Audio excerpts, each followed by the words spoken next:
Like, as far as they're concerned, it's like nothing.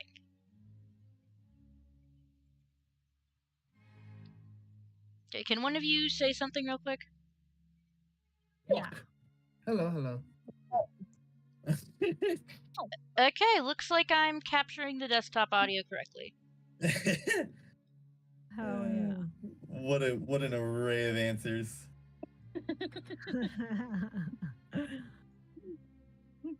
Which was your favorite?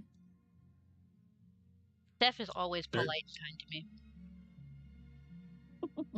Was I mean to you? I just said the fuck word. You did say the fuck word. The fuck word. And as we all know, I am small and delicate, and when people say fuck, I cry. Yes. Unless it's in a smutty novel, in which case, different context. Then it's allowed. Key calling me out. Oh shit.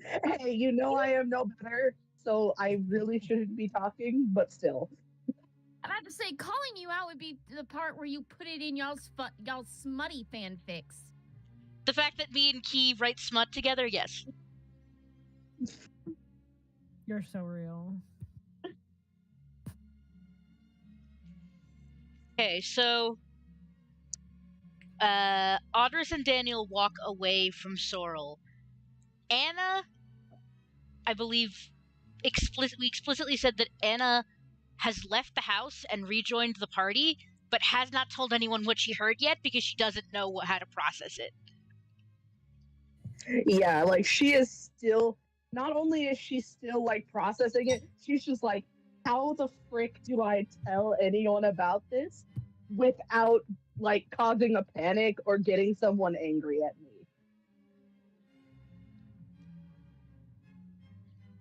So definitely not something to be told upon this night, I'd say. Does Anna rejoin her friends?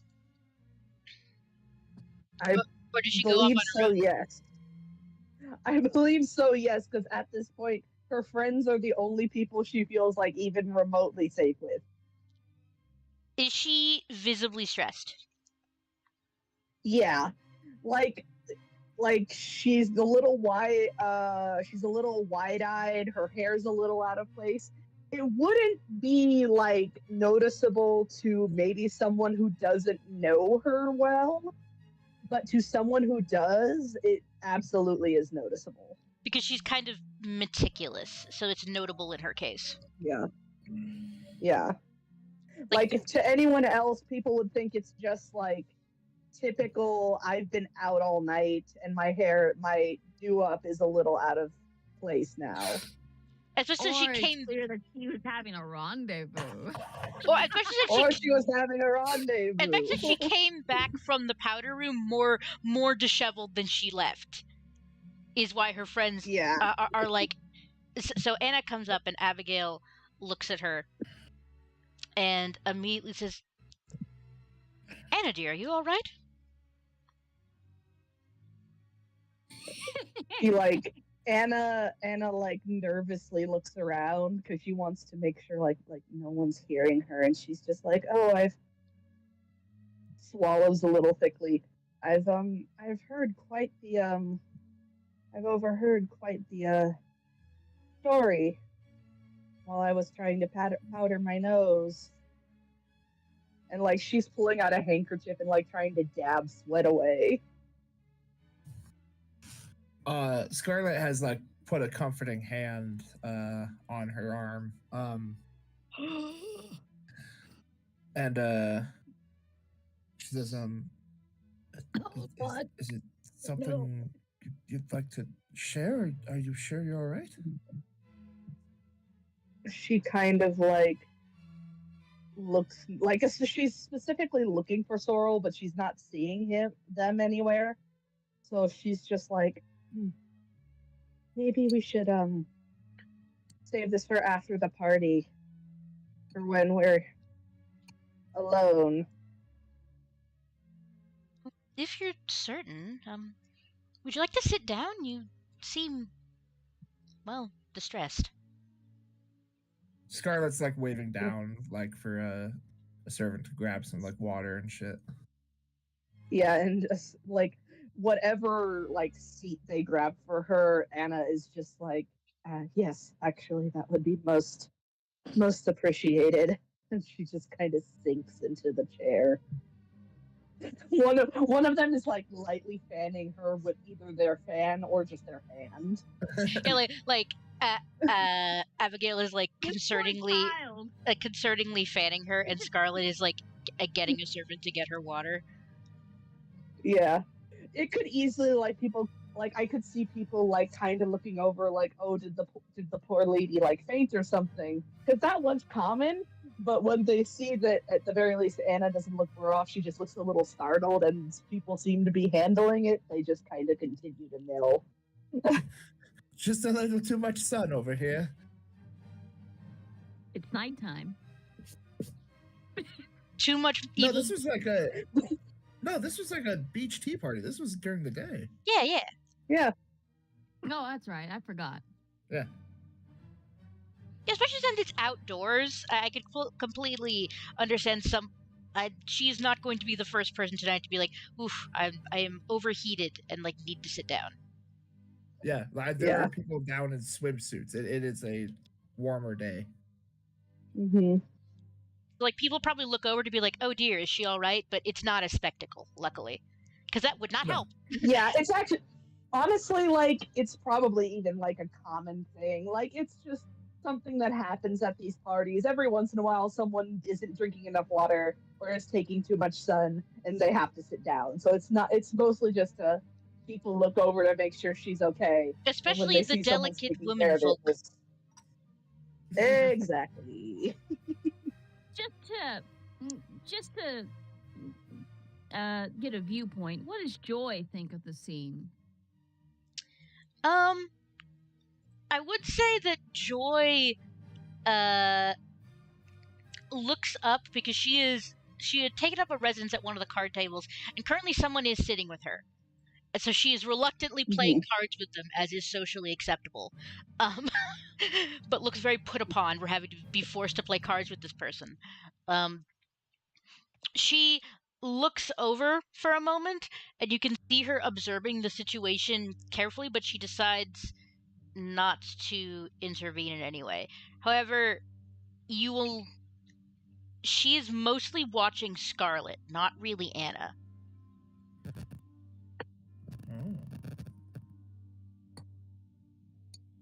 Chat, what does this mean?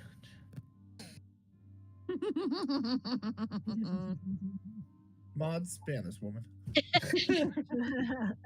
The party is worse because she's there. What's that Morgan up to now? Has she left the powder room finally? She has left the potty. Oh my god, she went to the potty and went to the potty. One to look better. Both of them went to look better. One's gonna come out fabulous, and the other's come out fucking drenched in terror. Yeah, who's who though is the thing.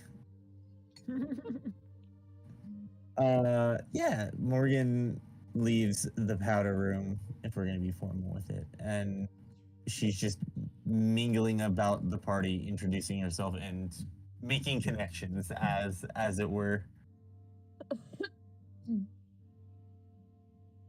I don't think she actually interacted with anyone except Magnus before she went inside, because she showed up a little disheveled. Yeah. She was greeted by Scarlet. Was there anything specifically you wanted Morgan to interact with people? No. I have nothing specific. I think the only specific thing we talked about was a possible altercation between her and Sorrel. So I have thoughts regarding that, which is that I wanted Audris and Morgan to interact, and Audris was just put on the spot in a really uncomfortable way by Sorrel and then called a wet rat.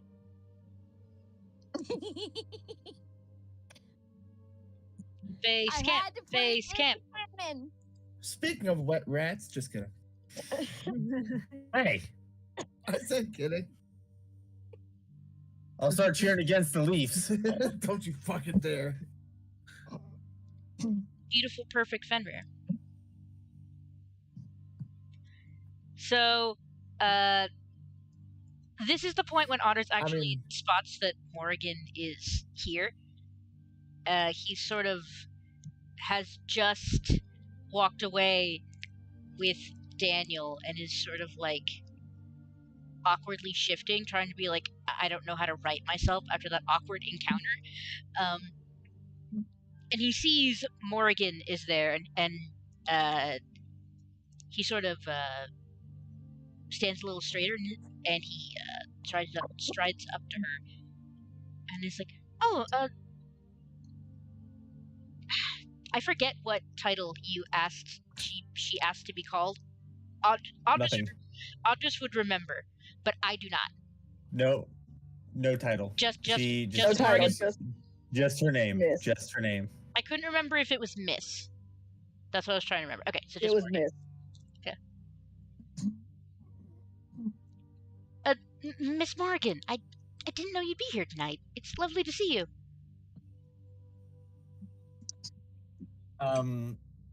She dog ears the page in the book she's reading, which we established before everyone else joined. Was she was reading the Communist Manifesto because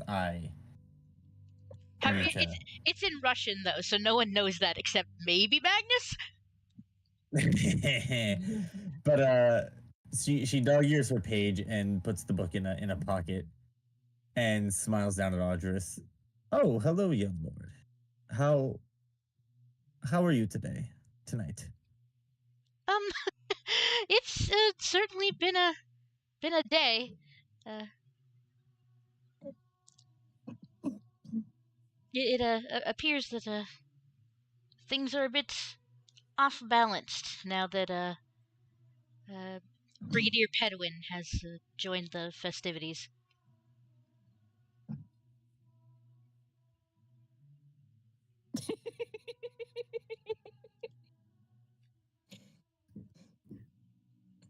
Yeah. Is he not looked upon favorably?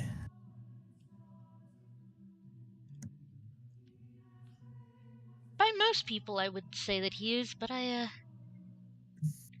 had a rather... Well, to be perfectly honest, I don't know that I've ever had a particularly nice encounter with him, and seems to have put my chaperone a bit ill at ease, though Daniel doesn't seem the type to let me worry about what's worrying him. That is a good teacher. And it is a small man to pick on a child. Audrus kind of chuckles and rubs the back of his neck, and he says, mostly well, they offered me advice, I suppose, though unprompted, so I'm quite unsure what I'm meant to do with it. He seems to have a bit of a problem with me being French, I suppose? Not me being French, but me openly being French? It's strange. I don't quite know how to take it.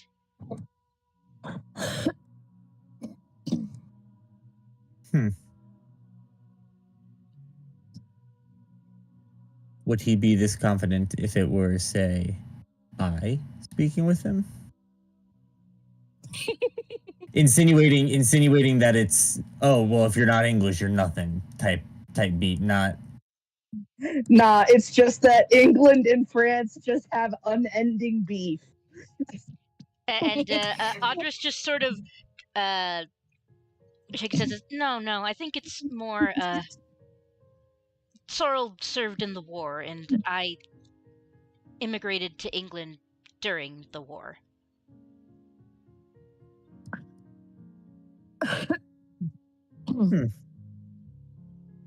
I suppose he thinks that me openly being French is...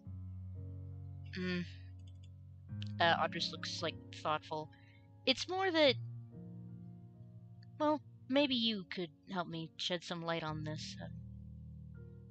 You had mentioned that you have no care for the title you'd been given, right? No, I do not. Well, the Brigadier seems to think that it is disgraceful that I've kept my given surname as opposed to taking the Baroness's.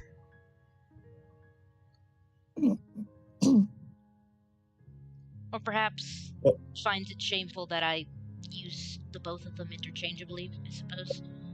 But it would confuse with official things if I didn't put Stockton on paperwork sometimes, wouldn't it? Well, the Baroness is not your mother, correct? Not by birth, no. So why would you take her name?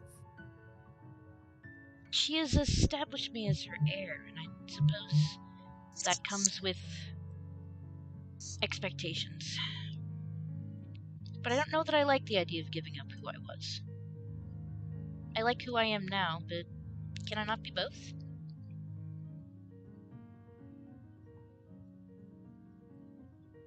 Who says you can't? That certainly seems to be the Baroness's opinion as well.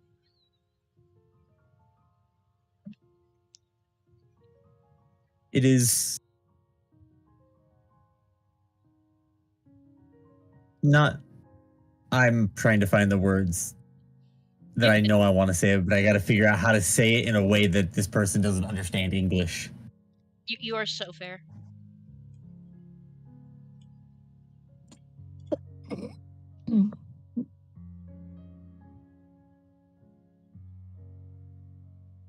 Here, I am Morgan. No more, no less. But were I in Russia, I would be the Tsarevich, the next heir to the Russian throne. I am both, but I am neither. Does that make sense? Yes, I think it does. Audrus looks very thoughtful. There is what is given to you by circumstance, and there is who you choose to be. And they need not be the same. Yes? Morgan nods.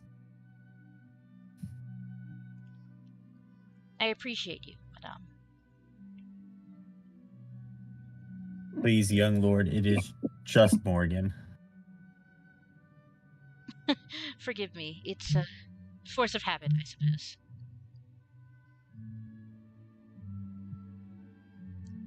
How have things been going with you, though? Go ahead.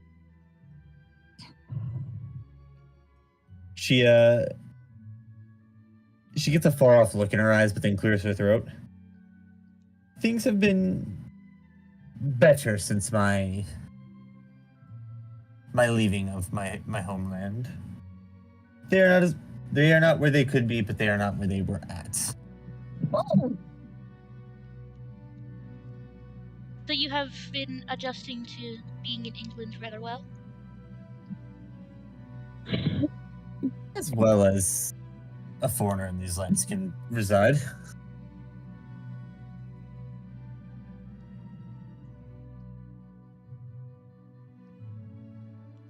I'm glad to hear that at the very least. I know that you've made the Baroness very happy, and that makes me happy as well. She does her best to suppress a smile, but a little one ekes out. I'm glad to hear that.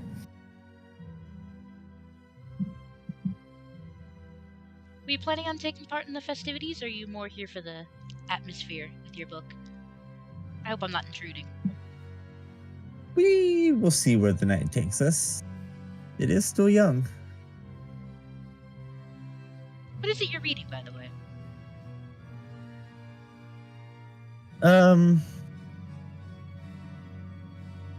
She got to figure out how to explain it because, like, she can say it's a weird. In this context, in the modern world, you can say the title and we know what it means. I don't know that Audrus would.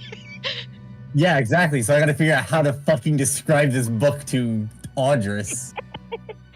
Who's a 17-year-old Englishman. It's. You mean Frenchman? Well, currently he is in England. He's probably spent more of his life. Actually, it is equal how much of his life he's spent in England and France. Now that I think about it, it's not really about how much of your life is spent one way or another when you talk about where you're from. By I know, that but technicality, I more mean like how he acts. Morgan plays with the hem of her shirt for a second while trying to think of how to describe this book. It is a book about the economic unfairness that certain high society members have over those who work below them, and how those who work below them shouldn't take that as it was. And she says all of this like a question, because even she's like, am I describing this accurately? I don't know how to describe this. Audrus kinda tilts his head thoughtfully and says, sounds like a particularly heavy read. I've never been particularly good at interpreting political works. This is relatively new from my country. I don't know if it is an idea that will catch on, but we shall see. Foreshadowing. Oh, if it turns out to be interesting, perhaps you can tell me more. I'd be glad to give you a translated version. Oh, that'd be lovely. But, I hate to take up too much of your time if you're enjoying it.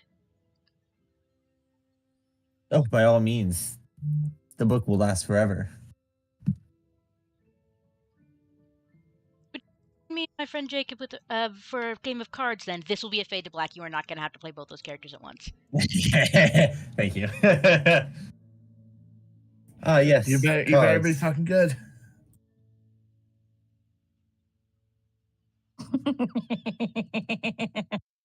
I just wanted to see, does she want to stay there and read her book, or does she want to join the party with Audrus, you know? I'll go play cards. Maybe we can slide into the game that Magnus is playing. I was just about to ask, what was Magnus up to? Oh, Magnus has for sure been, playing and winning. But in between rounds, he's watching the dancers and just like muttering to himself, like trying to memorize the dance move while still paying attention to the card. Multitasking king. Yeah. This is like fun dancing too. This isn't a fancy party, so there's probably not a whole lot of slow dancing. Slay. That's awesome.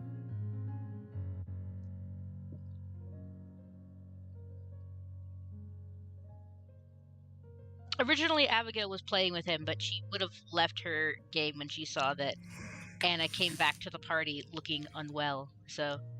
Oh, no, I have to ask this. Where's Daniel? Well, I think he's made himself scarce. He's still at the party, but like you're watching his back walk through a door type beat. Like, he's at the party because he's Audrus' chaperone, and he needs to make sure Audrus doesn't do anything inappropriate, but, like, he's not participating anymore. his mood has been killed. Oh. He had that conversation, and then his student was called a wet rat. Like I said, it's like in the teen movies where they're looking for somebody specific and they keep catching glimpses of them through the crowd, and then by the time they reach where they saw the person, they're at the other end of the room. That's kind of what Daniel's doing. It's like, how the fuck did he get past us? We were looking right at him. He's teleporting through the crowd. Fucking Jason X style. I had to ask. So he's still around. He's just floating through the halls like a fucking specter. As you Good. do. Yeah, just like me for real. Oh my god, you have given me an idea for a future scene. So, I guess Andres and Morgan come sit down with Magnus to play cards. Hell yeah. Ready to get fucking owned. I don't think that Andres and Magnus have met. Oh, that's true. Morgan's the only one that can because keep this up. is Magnus's first foray into the public, aside from interrupting the date. Yeah. The quote-unquote date. It was a date. We all know it was a date. Even though it was not established that it was a date until after it was over. But truly, that is the lesbian thing to do. Yeah, like you finish and you're like, Next step is U-hauling, baby. That was a date. What the fuck? Both of them are like that, though. Both of them are reacting that way. Morgan's gonna invent U-haul just so she can U-haul her shit over to Estrella's place. She's gonna invent flannel and U-haul. Morgan would. She is lesbian culture. She flannel probably already. No, flannel definitely already exists at this point. Not in this context. Yeah, but did it exist in Not Europe? Not in the modern way we know flannel to be. No. Anyway, lesbians aside. Lesbianism aside. Lesbians aside. I will never put lesbianism aside. You just okay, lesbians gently placed in the back of your brain. Andres sits down at the table with Magnus and says, "Oh, hello. I don't believe we met. I am Lord Andres Winkler. It's lovely to meet you." And he gives him like a little bow. Oh, Magnus bows back. He's like, "A lord, how wonderful. Morgan, you two are friends already. Everybody making friends. I love this party." Yes, I've met Morgan previously at my introduction to upper society. Andres is like, you could see the gears in his brain turning as he stops in the middle of a sentence to look for the right word, and he says, "She is courting my mother?" He says it like it's a question and looks at Morgan. Magnus laughed. And he's just nodding, like, yes, she is. Morgan knits her eyebrows because even she's not like 100% like, am I, or are we just really good friends? The lesbian. They're just gal pals. Gal pals being gal pals. Yes, best friends. Like, Andres like says it like a question because he's not sure. Yes, I suppose that's true. I have to imagine that the word carries different weight where you're from, or different action as well, I suppose.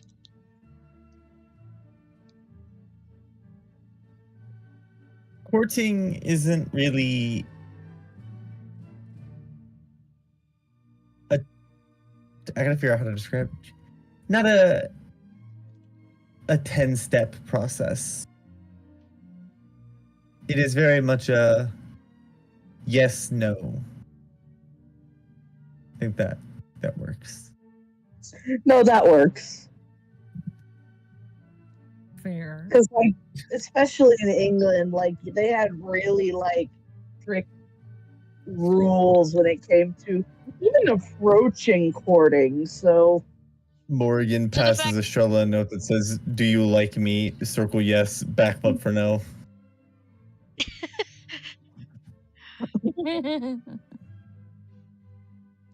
So, like, the fact that Morrigan, like, sort of skipped all of the pussyfooting around and just basically went on a date with her is very unusual. It is, but also there's... Yeah, but it's also if we consider Estrella's age and the fact that she's already met before, it's unusual, but not not like... Yeah, not like scandalous. It's unusual, but not inappropriate. Understandable. But yeah. But yeah, that is the way that Audris describes. That is the way that Audris describes Morgan, and you can see his cheeks pink a little bit, mentioning that like she's courting my mother. That's so funny. I might have helped a little bit with that. Oh. Magnus looks at Morgan and he's like, "So have you danced with her yet? Is she here tonight?" I have. I don't believe I've seen her tonight, though. Audris just kind of shakes his head and says, she had no interest in attending an event that the Brigadier was likely to also attend. Oh? I don't think I've met the Brigadier. I don't think you want to. That would be Lady Scarlet's older cousin. I believe they currently have custody over her, from my understanding. Brigadier Pedouin is a rather serious person. So I don't quite understand the details regarding his specific history with my family. If I'm perfectly honest, no one will tell me. Frustrating. I know how that is. Audris be a yapper. He will just tell people things. He's so real.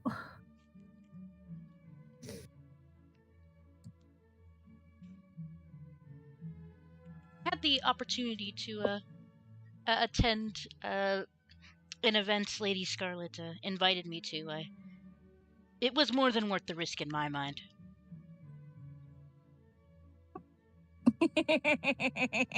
Gay. Actually, not in this case. It's not gay. You're used to calling me gay. But he likes a woman. I can't help it. It's normally gay. Bisexual. Yeah, he's such a twink though that anything he does is gay. That's true. Thank you. Damn. It's like that, huh? Yes, back me up. I feel like everyone has met a man in their life that looks like a twink but dates women. Yes. Yeah. I've got a trans femme friend who has a cis boyfriend. I still call her gay. Real. Did you mute yourself, Fen?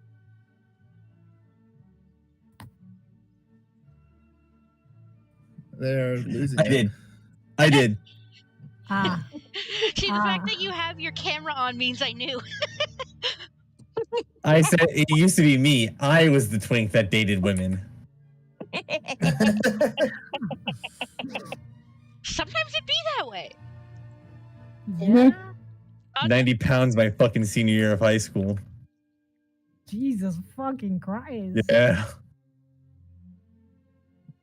Yeah, Fed's a fucking beanpole. Less so now.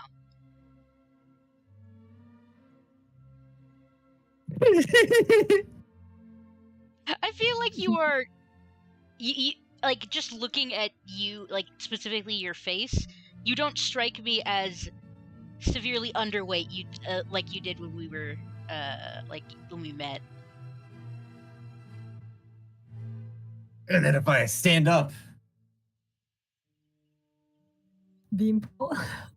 A little bit, yeah. Shake that booty. They small. Yeah. You slut. see, more but like I may not weigh a lot, but the weight I do have is just solid packed muscle, and I don't mean that as like a braggadocious thing. It just is. You're engaged now, though. You can't just shake your ass for strangers online. Good thing you aren't strangers. Hey-o. Especially when one of them is your ex-boyfriend. What would Sage think?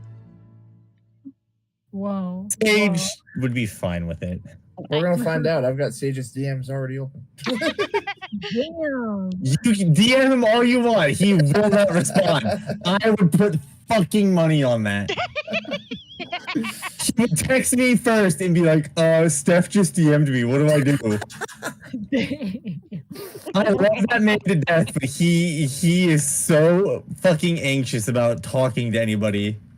Damn, that's Wait, so fucking what- valid. How long has the name of this call been Lesbians Stay Winning? What? Sorry, what? Is that multiple sessions old? No, that is from this session. Lesbians Stay Winning. I did it after the U-Haul conversation. That's so funny. Okay, I love that. Okay. Anyway, back to the game. Was there anything specific you wanted to get to do with Magnus, or have you just been enjoying being a random agent of chaos? I am enjoying that. I do want him to dance though. Like he is probably getting tired of cards. And he's just tired of looking winning. around. He's won enough money. He's looking around. I think I know what's being asked of in this moment. Brigadier is stepping back into the dance hall. Sorrel and Magnus need to dance. Sorrel and Magnus need to dance. Oh my goodness. I promised Yiv. I promised them. I have to keep my promise. Where is Magnus from again? Norway. Norway. Thank you, 'cause I forgot. Damn, Yeah, he's Scandinavian. Okay. Will the Scandinavian be what it takes to melt the Brigadier's heart? Oh my god. I don't want that. We do know he loves foreign men. As the owner of Magnus, I am putting the kibosh on any fucking It's up to your romance hands there. now. We talked about that earlier. It's no longer in your hands. It's up to Eve. You are That's a lot of pressure. allowed to dislike it, but it's now in Eve's hands. Oh no. Now you could spend a resolve token to stop it if Eve decides to do it, but Eve has to agree to True. that. Hold on. Before you stop it, let it play out. Let them dance at least. I'm not stopping it. It is simply a joke. I don't fucking care. Oh, actually, I did want to do something real quick because it's kind of disconnected. Okay. I want to spend my monologue token Ooh, Oh, shit. on whom? on Daniel. Motherfucker. You picked me, the person with the worst fucking memory, to give you in-depth analysis on what the fuck I'm thinking. I literally wasn't even thinking about who was playing it. I just wanted to know Daniel's thoughts after the confrontation, basically. With Soul? Yeah. Mark, your monologue token is used. TLDR, if you come for the king, you better not miss. Oh, all right. He found the accusations, while truthful, baseless in a sense, in that Sora was doing it just to get a rise out of him, and that's not. If Sora wants to talk about it, he should do an event other than a fucking party. And to threaten him at it too, it just shows what kind of man Sorrel is, or person. And so, TLDR, if you come for the king, you better not miss. Gotcha. Okay.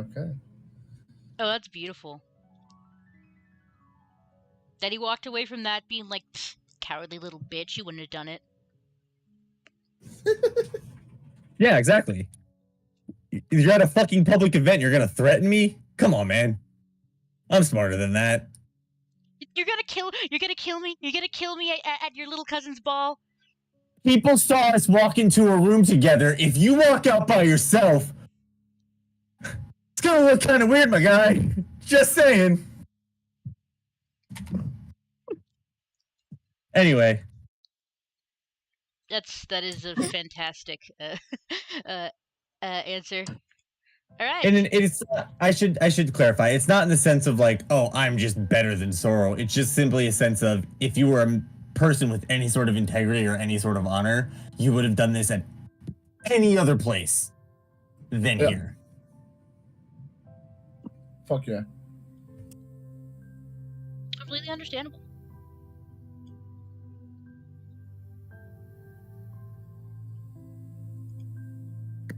Okay, so Magnus wanted to dance. And yeah. So Civ, you wanted. Is Sorrel going to ask Magnus, or is Magnus going to ask Sorrel? Sorrel is going to come in and having loosened his collar a bit and has clearly been sweating from the sun. Oh, God. And more likely they are going to try and cut across somewhat the dance floor. They're on the dance floor, but whether anyone realizes it or not, they want to dance. It's going to be up to Magnus. Oh, okay. I have an idea. Magnus. What if Magnus boogies over? Audrus like points out, oh, that's the Brigadier. That's Brigadier Pedwin right there, and Magnus is like, I'm gonna ask him to dance.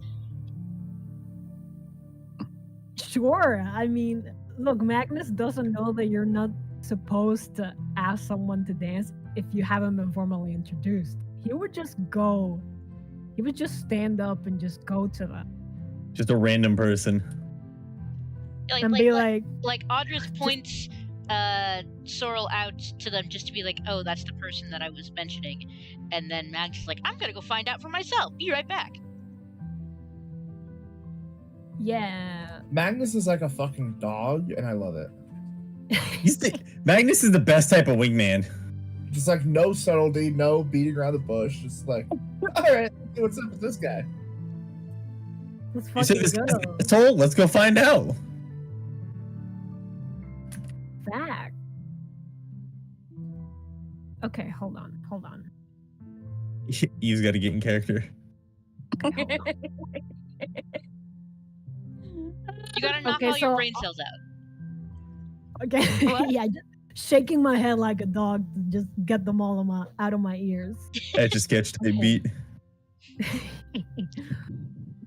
Okay, so Audrus points out Sorrel, and Magnus jumps out of their seat immediately. He's like, "All right, how about I find out for you? I'll chat with the Brigadier, eh? Finally time for some dancing." Audrus's eyes get like so wide, and he's like, I suppose you could. Good luck. Magnus is already nodding and is already walking away. As Audrus's eyes get wider, Morgan's mouth her smile grows bigger. Because she knows what's coming. Audrus looks at Morgan and whispers like, should I have stopped him? Would he have even let me? Would he have listened? This is much more entertaining. That does get a giggle out of Audrus. Or they could just go back to playing cards while watching this unfold. I imagine Jacob is also there, but also I'm not going to make you play two characters at once. Jacob is also playing cards. Yeah. Jacob is so deep in his cards that whenever Daniel's around, he just can't seem to talk. It's weird. And Morgan, it's strange. Yeah, that's what I meant to say. So Magnus approaches Sorrel. Magnus approaches Sorrel, holds out a hand, and is like, "Brigadier Magnus," he says, pointing at himself with a hand on his chest. He's like, "Dance?" He's holding out a hand. Sorrel just kind of stunned for a moment, still pulling at their shirt a bit, like,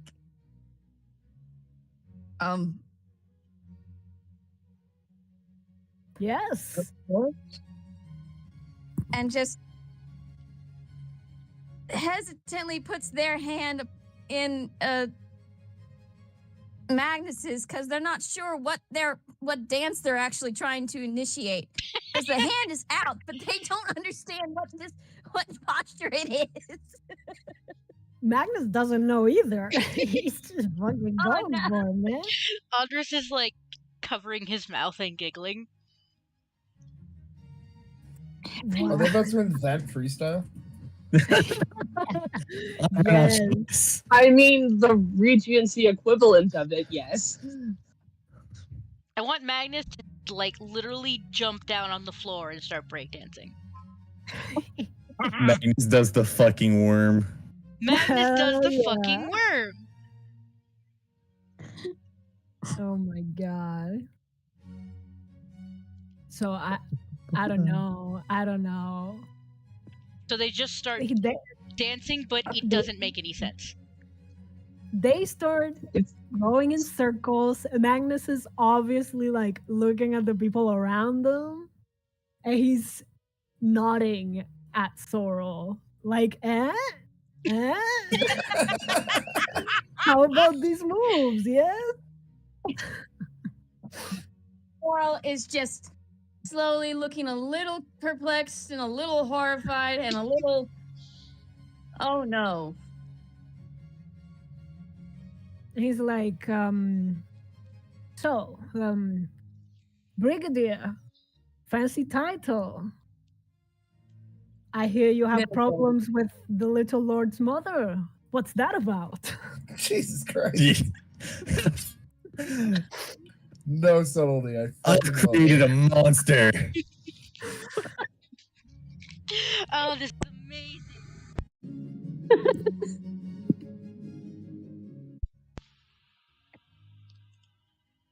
Oh no, it's like that. He nods. He's nodding and smiling, waiting for an answer.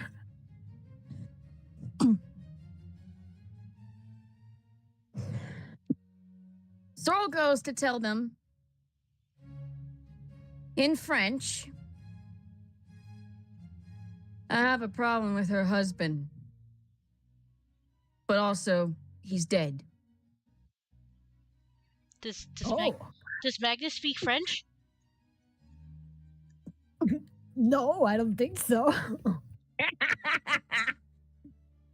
That's evil.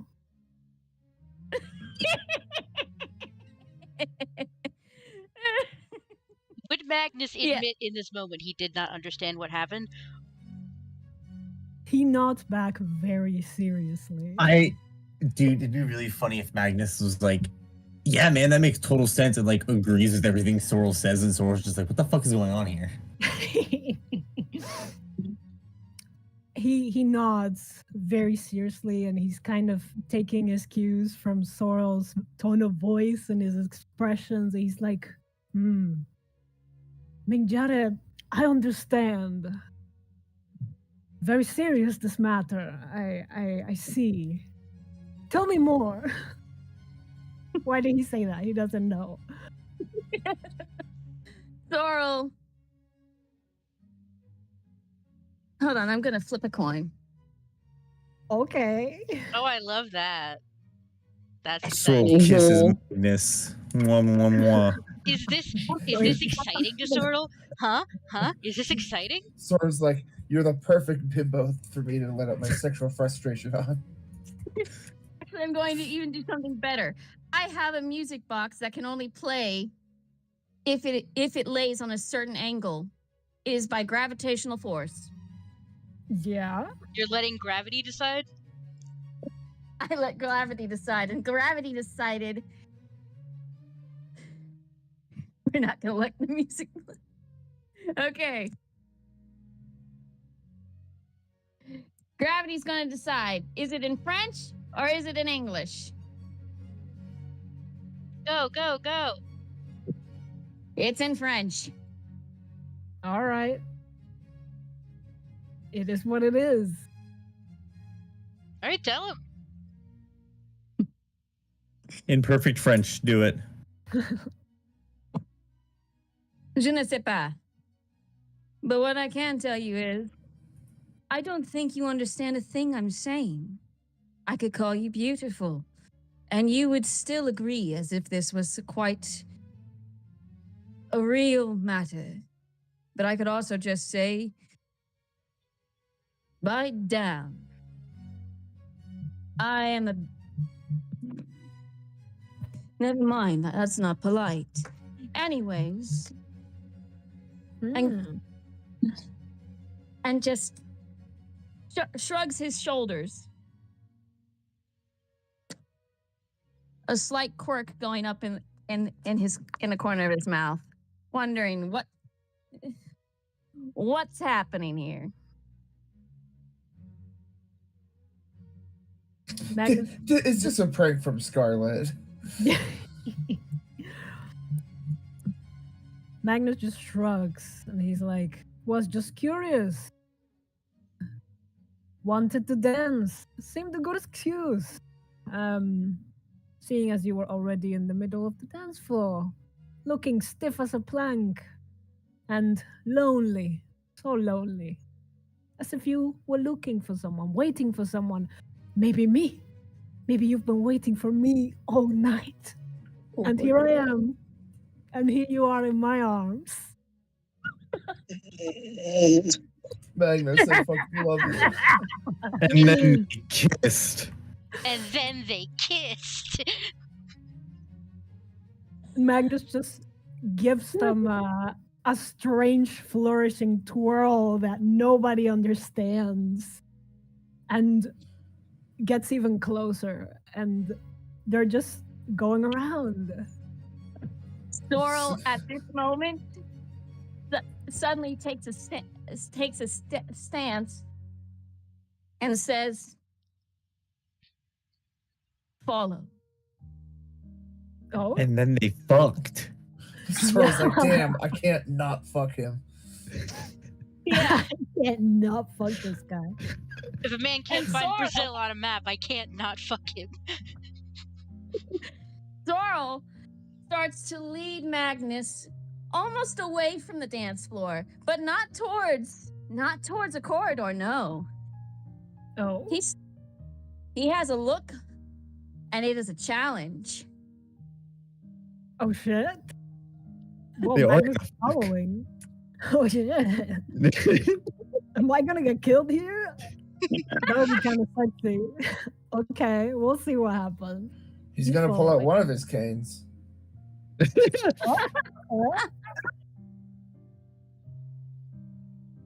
You want to play at Suitor? Then Sure. keep your steps up. And Sorrel will go and actually put one of their feet underneath Magnus's and lifts it high before twirling back and away to see if that'll tip him over. Does it tip? Magnus Trip. Magnus definitely loses his balance, but he moves his foot back, stomps it back, and he's all waving in the air like a cartoon for a moment. But then he regains his balance. it's a Scooby-Doo moment for sure, but he doesn't fall. And he's just staring at Sorrel like, oh, okay. Are we sparring now? He stood. Sorrel comes back and resumes speeding up the dance. At this point, I think people are starting to move away.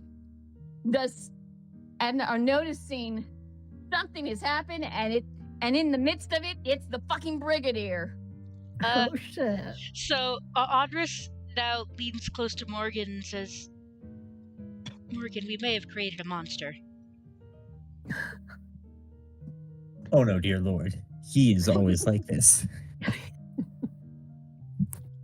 Will he be okay? Magnus has a way of ferreting out of situations. Well, if nothing else, him annoying Monsieur Sorrel is certainly entertaining.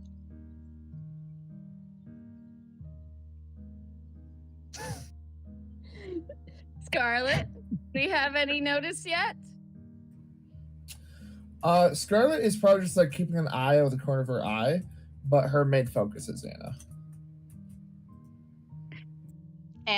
Anna thinks she's fucking hallucinating now.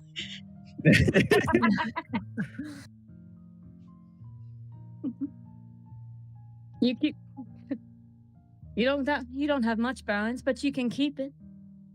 So what's the point? What's the point? What do you mean? What's the point of asking a stranger to dance?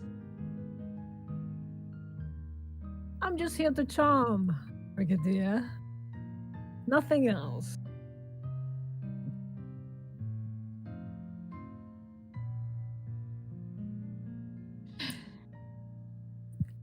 Sorrel's smile turns a little vicious. And go and he looking at Magnus. Magnus is tall-ish or small, shortish. What was our ending? Am I looking up or down at him? How tall is Sorrel? Hold on. I don't remember. We wrote this down. We did. We wrote it down, and I don't think the message ever got pinned. Oh no. I have Sorrel as 6'1". Magnus is 5'11". Okay, sure. If you say so, I believe you. Okay, I found the chart, and I'm about to pin it in character planning for future reference. I only realized this might be a problem simply because Daniel, Jacob, Abigail, and Scarlet are blank on my chart because I didn't put them in. Because I didn't, I think Steph was busy at the time, and Fenn's answer was, I don't care for Daniel. He was tall or short as you want to make him, baby. Magnus we said was 5'8". Magnus we said was 5'8". Short king. Fenn said 5'11" to 6'1", but No, yeah. I don't give a fuck. I just put a height out there, man. For Magnus or for Magnus? Do you want him to be? Would you prefer him to be 5'11"? It does not matter to me. He can be a short king or a tall king. I do not care. Let's make him 5'8" because I think that's funnier. Okay, yeah, sure. I think keeping shorter than Sorrel is funnier. The short rat of a man. I'm typing out a new one so that way it can also be updated or anything if need be. Okay. Oh, I have the notations for it up already. Yeah, but it's in an image, not in a message, so it can't be edited. I'll notate you next. Anyway, I don't know what that means. So, Sorrel is looking down at Magnus. I'm looking down viciously at Magnus. He's twirling his hair, kicking his feet. It How is my- down low can you go, He's just a dog? little guy. And Sorrel suddenly dips him way down low, almost cracking his head on the floor. Whoa. Audris like jumps from where he's watching this intently in his seat. Morgan gently pulls Audris back into his seat. Just watch. Magnus actually giggles out loud when he gets dipped. Oh my god. And when he comes up, he like presses a little too close into Sorrel's personal space. Oh no. And he gets close enough to whisper in Sorrel's ear and say, "That was very nice. Do it again."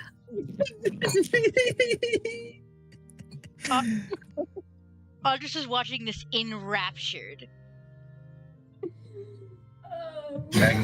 Magnus loves working his magic. I want to say that like even Abigail, who is trying to focus on Anne at this point, is like, "What the fuck is going on over there?" Yeah, like, Jesus fucking Christ.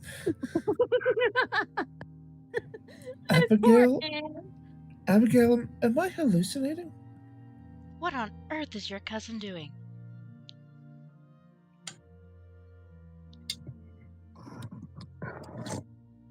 Isn't that the man we invited as a wild card he's dancing with? Did somebody drug him?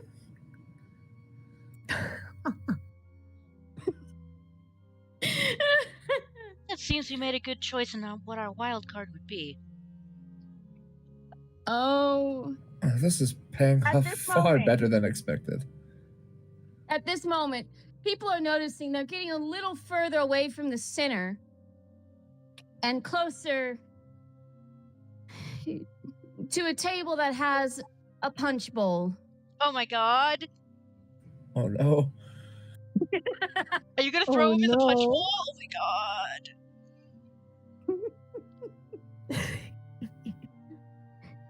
Oh no. Magnus does not notice. He does not notice. Enraptured as he is. Or maybe he notices and he just doesn't care. Like, he notices, but he doesn't think anything of it. No, he's like, okay. Yeah. Oh, look, punch. I am thirsty. In more than one way.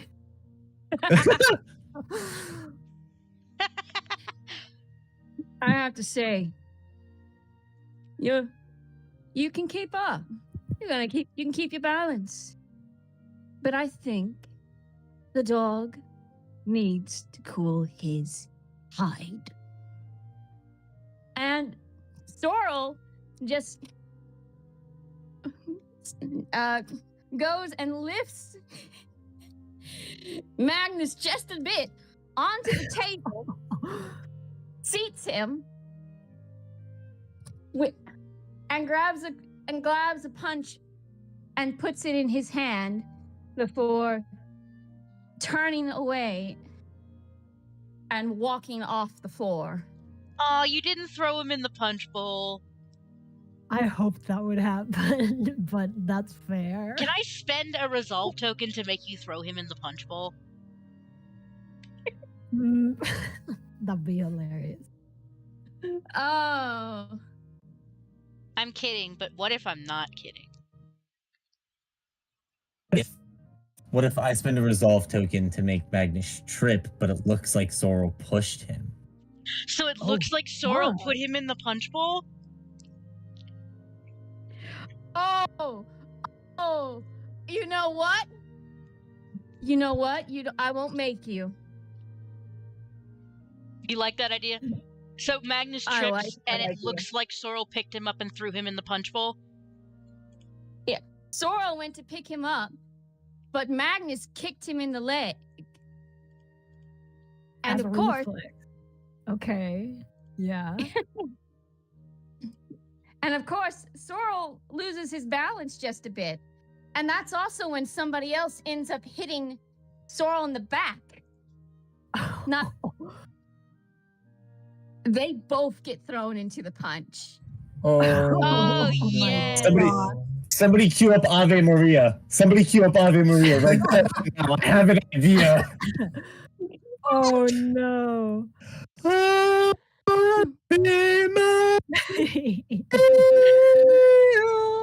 the person who ends up heading in headlong actually isn't Magnus. Sorrel instinctively turns to take the brunt of the fall into the punch bowl, into the table. Oh fuck. The table does not go completely out, and the punch bowl doesn't get thrown about, but it is poured all down his back. So now Sorrel looks like a gentleman for saving Magnus, and they're gonna get married. Yes. Oh yeah. And the best part is his light blue and white clothes are now covered in an oddly red rose punch. Love that punch is always red in every fucking media. It needs to be. It has to be. Punch is always red. It's never any other color, only red. Scarlet probably gives a quick squeeze on Anna's shoulder, like a sign of, I'm sorry I have to leave, but I definitely have to deal with this. You gotta before like Abigail nods to her and he's like, I got her, go. Sorrel has pushed Magnus away for a moment and is just standing there looking put upon. Is he standing or is he on the floor? Yeah. He's standing and he's against the table with the punch having gone just a little bit down his back and mostly the back of his legs. Did all the punch go down his legs? No. Okay. But it looks like he shit blood down himself. Oh no. Jesus. Magnus was definitely startled, but now he's standing there. He's like looking more serious than he's been. Just looking up at Sorrel, and he's like, well, I do work on a ship, so I'm no stranger to being wet, but not like this. Are you all right? Sorrel looks at him and can't help but give a begrudging snort to that. Before they reach down to their shirt and just pull their shirts off and start walking off. Whoa, holy shit. I'm sure some other servants have already like showed up with towels, but that's what Scarlet is pulling up as well. Tits out, Sorrel. Tits out, Sorrel. Biggest thing anyone can notice from Sorrel, tits out, is there is definitely a large scar on the left-hand side where there is an actual dip in his skin from what looks like to have been a horrific injury. Oof. Where his heart was pulled out. Damn, okay.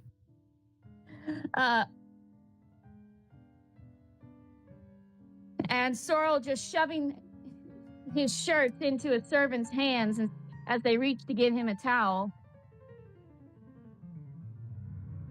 And he just looks at Anna and like, I wanted to cool off. That was the worst partner to have chosen for it. Anna? Oof. Was it Anna or Scarlet? Scarlet's the one who came over. Scarlet's coming towards me.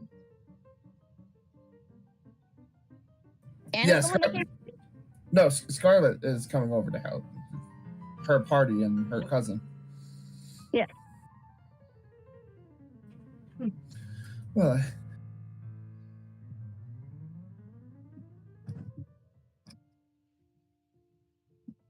damn it, I forgot to put on push to talk. Wow. Well, cousin. I never thought you would be the one to have too much punch at one of my parties. I'm just glad it's not blood, as much as it looks like it. No. Are you feeling quite all right? You seem to be enjoying yourself there. And she is like trying to like help like dry his like back and stuff as they're walking towards the house. Audra's just giggling with Morgan in the corner. Morgan's slow clapping the whole thing. Just yes. In this, it looks like they were having fun, and a little mishap happened, and Sorrel ends up looking good for this. Although the truth was, that was not what was planned.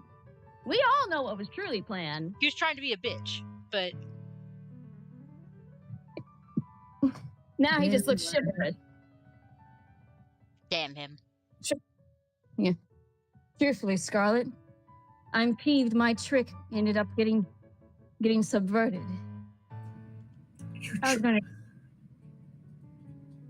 plan. Yes. What? Can you never truly just have some proper fun? Well, I was going to. Once I sat his ass down. And then I could just be gone. I thought I'd go mess with Joy. Have cards. That's what you do, you play cards. Instead of Norwegian comes up and says, hello, let's dance. And what you do is you dance like a normal person. Is that not what I did? Did I not dance? Well, it certainly looked like you were until you had to spell out the fact that it was, in fact, a trick gone wrong.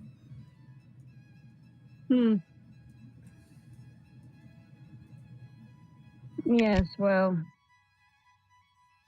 seems I can't put every dog in his place tonight. Woe is me. And stop that! Turns around and grabs the towel. Stop! She like lifts in her hands in the air like, all right. It's not my fault you can't handle yourself at social events. Get his ass. Fuck him up. Get his ass. It's been a decade of a battlefield. Social niceties didn't matter. And honestly, I still don't like them. The last time I cared to dance was at my wedding. It's not just a matter of social niceties. It's about allowing yourself to have fun and unwind as well. It does wonders for the soul.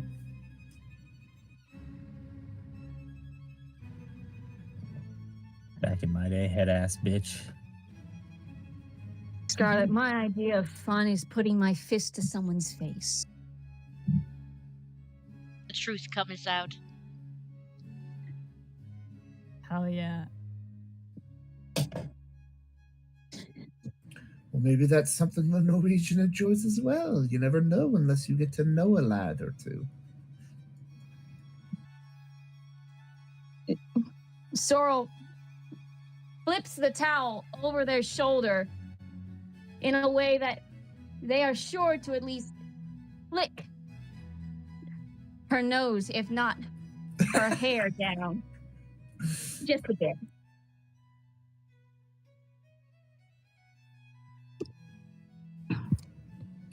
It's not me you should be whipping, that's all I'm saying, as she walks away. Hey, cuz, you're not fucking enough. Scarlet, you should go fuck that man. Like a bitch, go have sex about it. Go have sex about it.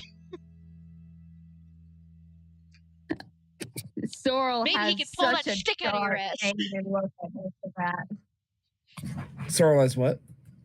Sorrel is looking at at Scarlet with such an angry and dark look with that "with" comment.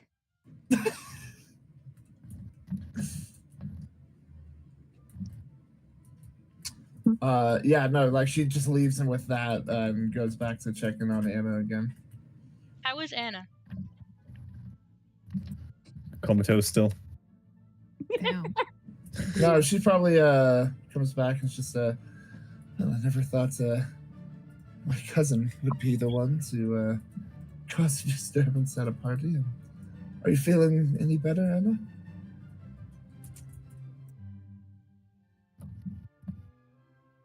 Are you alive?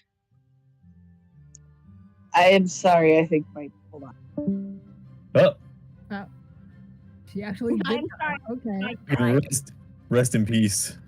Rest in peace, Kyoko. We hardly knew you. Also, every time I think of Wildcard Dusty, I very specifically think of that Always Sunny clip that I Wildcard bitches. Wildcard bitches.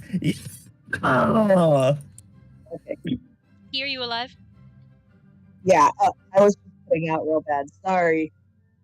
Hi.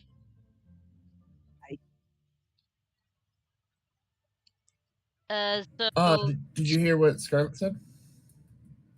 Unfortunately, I did not. Can you repeat that for me? Yeah. Scarlet walks back after talking to Sterling and says, well, I never thought it would be my cousin to be the one to cause a disturbance. Are you feeling any better, Anna? Anna just kind of like, her eyes are like kind of locked on Sorrel until the attention is drawn back to her, and then she like looks away. And she's like, then she says, "Yes, I'm feeling much better now." And then she kind of gets on her feet and kind of goes, "I'm feeling a walk down by the water. If anyone is feeling in spirits to join me." I would love to. So they're going back down the water. They're getting, I want to say, a good distance from people. At least like to the point where just about everyone is out of earshot. And Anna just kind of goes, "Scarlet, do you have any knowledge of whatever incident happened between your cousin and the Primrose estate?"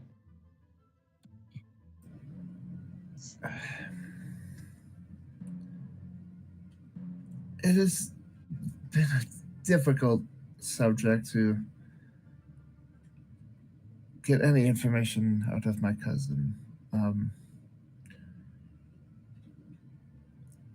Near as I can tell, there was certainly some sort of affair. Of what kind, I am unsure. Anna swallows, and then she just kind of like, she nervously looks around, double checks to make sure there's no one listening, and she kind of just says quietly that only like the three of them can like hear. Wait, did Abigail also come down? Yes. I was under the assumption that she had. Okay. Yes, Abigail came with. Yeah. So, and she just kind of says, "I overheard your cousin talking with Lord Audris's tutor. Apparently he was involved in changing letters between Pettywin House and Primrose Estate. Your cousin seemed very cross at him.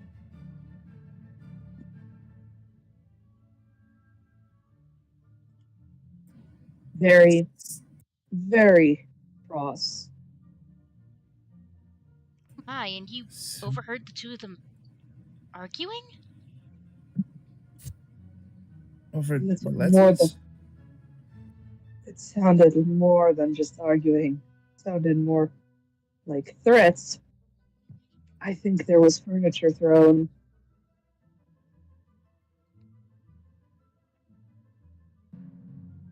I do recall seeing the two of them leave the house around the same time.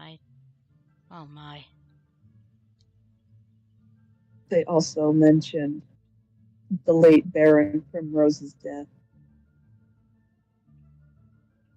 I don't know who was involved, but your cousin was being very cryptic about the whole thing.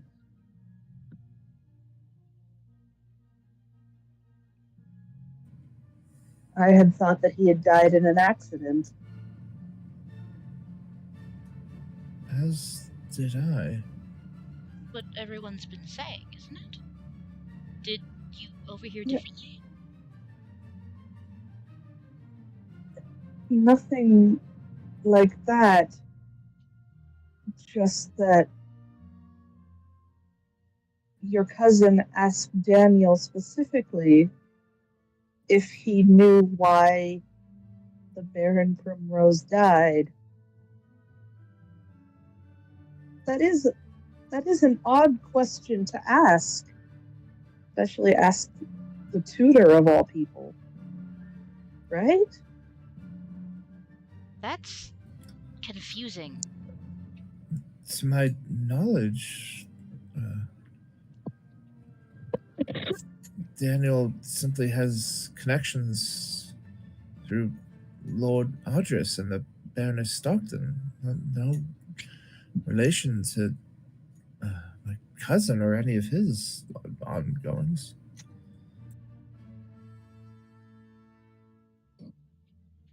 So whatever falling out these people had, it involved Lord Audris's chaperone in some way?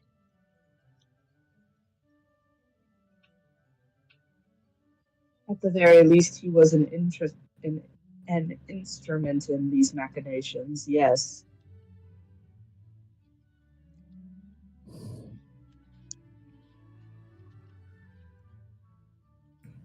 What are we to do with this information?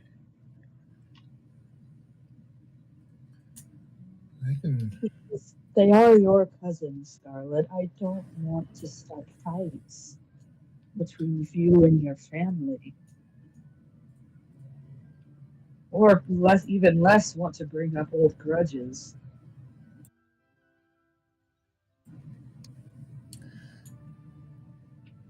I can perhaps take a look through his libraries, see if there are any notes or letters connecting to this in some sort, but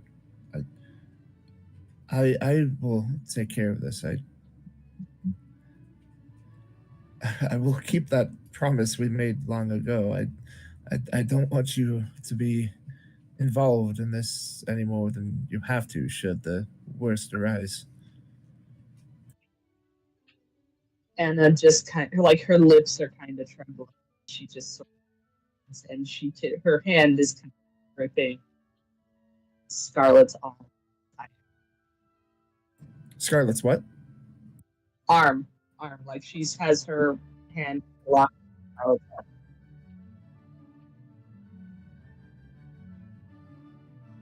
Is there anything we can do now, Anna? Anna just kind of looks around and says, honestly, I don't think so. Sorel has taken leave for the night, and I haven't seen Daniel much since.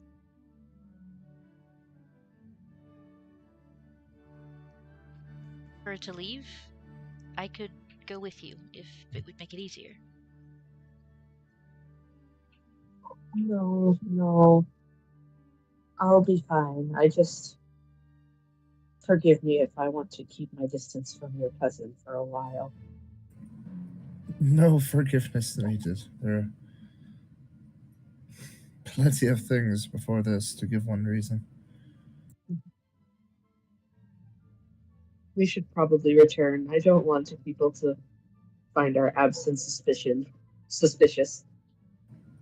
Of course, I will follow shortly. The hell with And suspicion. so- Take the time you need.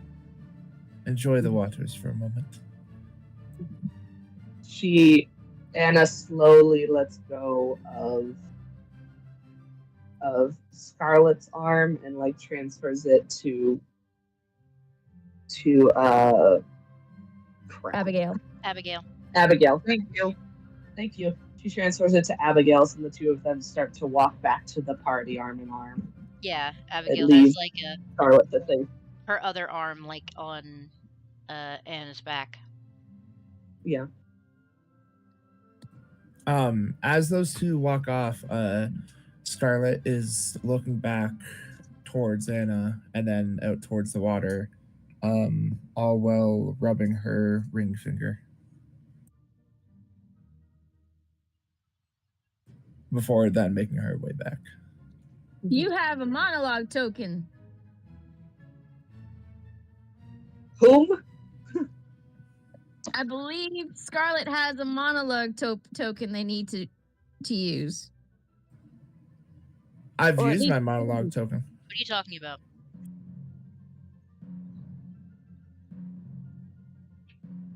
I'm trying to remember the tokens. Where are the tokens again? The MT. I'm the only one who's used a monologue token. No, that's not true. I have two. You use yours? That's I don't remember. Who did you use yours on last time, Key? I forget. Or are you thinking of last cycle? I might be thinking of last cycle. Never mind. Are you saying you want to use a monologue token? Me, no. I am not prepared to monologue. No, but only because I can't remember what tokens I have anymore.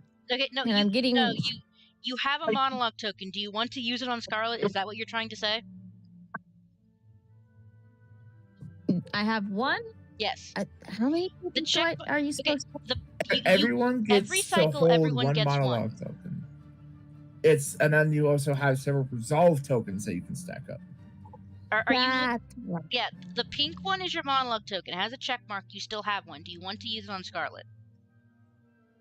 We're at the end of the cycle. Yes. Is that what you're trying to say? Yes, I will do that now. No, you can use it at any point. It's just if you don't use it by the end of the cycle, you have to. I know, but I want to use it now. Okay. I want to know what Scarlet's thinking now. I don't know if I can put it in an exact wording. She is worried for Anna. She's probably not thinking in detail, so I won't reveal it all, but she is thinking about her past with Anna. She knew Anna before she moved here. And she is scared that Anna has overheard something that has shaken her this much, and so she doesn't want Anna to get hurt or more scared in any way. But she is thinking about how she might enlist Abigail's help in some way, since Abigail is about that gossip and shit. But mainly it is thoughts of Anna and wanting to keep her safe and keep her promise to keep her safe from many years ago. Even though Scarlet has only been here for a year.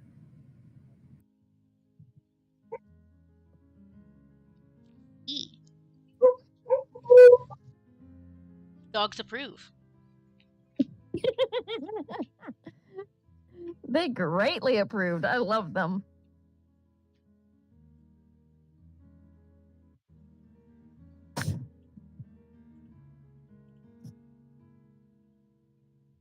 Okay. Is there anything else anyone wanted to happen at this party? Not off the top of my head. I got nothing. I was hoping that Audris and Scarlet could spend some time together, because that was the whole reason Audris came. but there's been so much drama, I don't know that we can swing that. Fair. You can maybe get a goodbye as Scarlet is like saying farewell to all her guests. There was one other scene I kind of wanted to do, but it would involve people swimming, and I don't think people are doing that. I mean, there is swimming happening. Yes, you said that you went down by the water where no one was. Yeah, but that just means we walked down the beach a bit. Okay. And we walked back, so.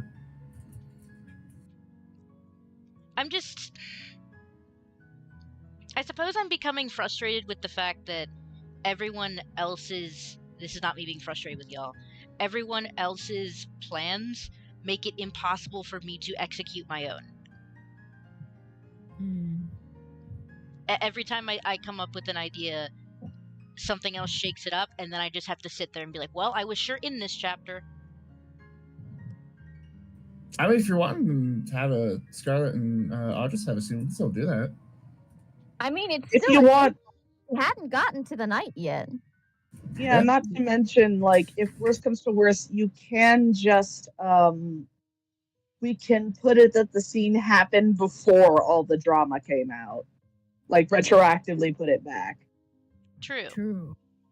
I mean, Yeah, like, after all, there was a conversation happening before that something could have happened while that was. Yeah, while everyone was in the house. That's a good point. We didn't establish what anyone was doing during that, and that was like a long sequence. Yeah. Yes. Sorry, I died. Don't die, please. I had two ideas that I wanted to do. One is brief, and the other one involves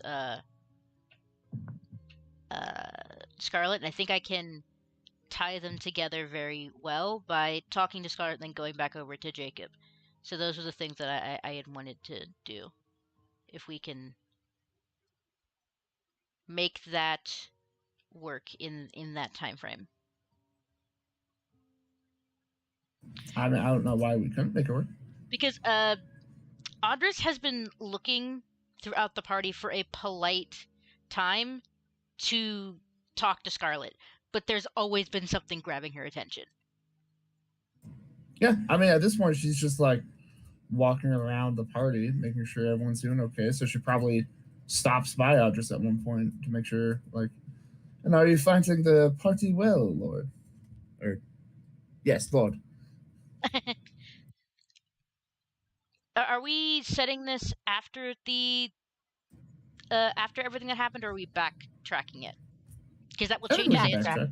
That will change his answer. Yeah, I think backtracking works. Okay, because he will have different things to say if he just witnessed everything that happened.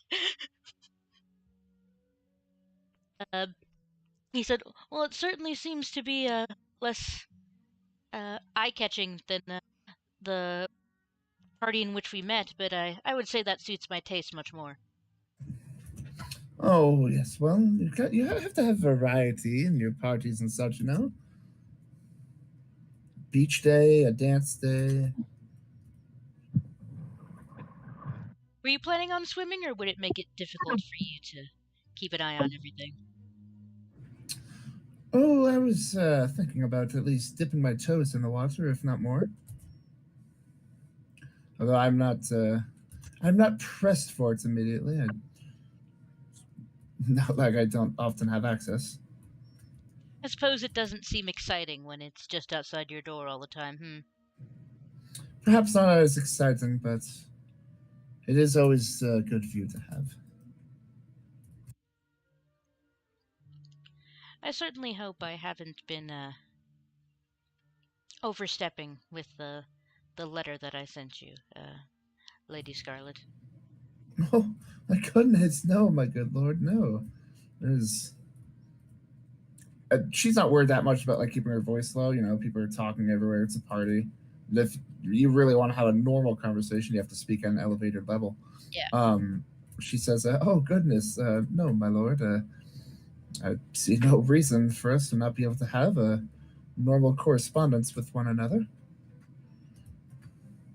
I agree. Although, rest assured, there is no worry of the Brigadier being the ones who read your letters. It did give me a very good chuckle, though. I appreciate that. I hope that my concerns about that was not off-putting. No, I perfectly understand your worries, but were not, if anything like that were ever to happen, I'm quite more friendly with the servants than my dear cousin, and have ways of making his food and such taste unpleasant. Andres genuinely giggles at that. Now that is something I would love to see. You should have seen a few months ago. I switched out his pepper for a rather potent pepper from where was it from? I forget India. Now, but it gave him quite the shock. Do you often pull pranks on your cousin? I don't imagine that they take quite kindly to that. Oh no, for that reason, and if you do them too often, then he begins to expect them, and he's more on his toes. They must be completely random, and if I'm being perfectly honest, oftentimes it is at Abigail's negging. Seems like you keep fun company. Oh, Abigail is a delight. She is. I have traveled in several regions of the world when working with my parents, and I don't believe I've met anyone quite as eccentric as my friend Abigail. And Anna is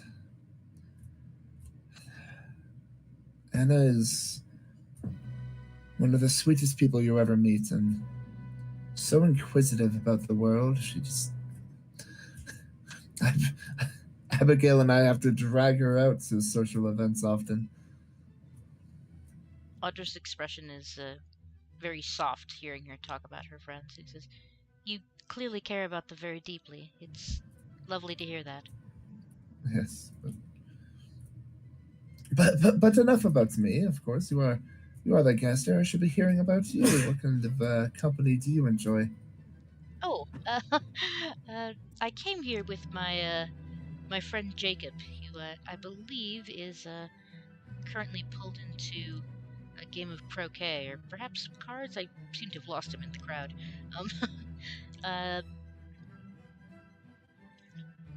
Lately it has been Jacob and I just. I keep rather a close company since moving into the Stockton estate. I'm unsure how much of that rigmarole you are aware of. I did catch sight of your mother at your coming out, and let's just say I don't fully blame you for the choices you made. Yes, I do hope things haven't been too hard in your transition in that area. Baroness Stockton is a delight, and I don't know where I would be without her. Since leaving my aunt's care, it was certainly a shock. For quite a while, it was just Jacob, Rupert, and I. Rupert is Estrella's late son. For a time, and my older brother. I think when you say late son, she, without even thinking about it, just instinctively does the cross, like Father, Son, Holy Spirit thing, just like out of instinct from when she would do it from her upbringing. That makes Audra smile a little bit. Since Rupert's passing, I've mostly just been It's mostly just been Jacob and I.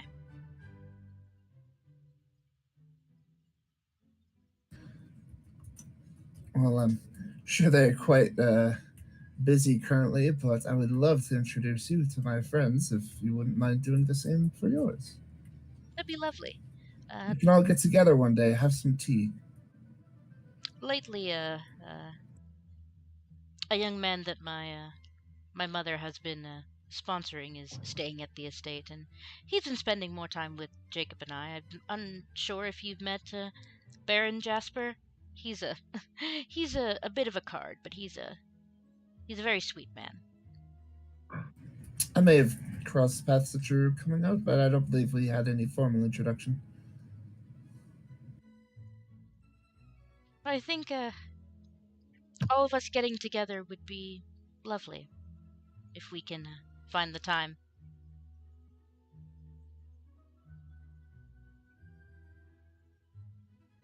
It would be an absolute delight. I hope it doesn't feel as though I'm monopolizing your time. Audrus kind of sighs and says, I suppose it's difficult to find time with people one-on-one like this when you have this much juggling to do. Oh, do not be sorry. You are perfectly fine. If anything, you're giving me a break from walking around all the time. Being in charge of a party must be exhausting. It can be, but it's fun in its own way. I get to enjoy things. I get to make sure other people are enjoying, and I work quite closely with I hate to call them servants, but I work quite closely with the servants as well to make sure everything runs smoothly as well. Audrus's expression softens again when she says that.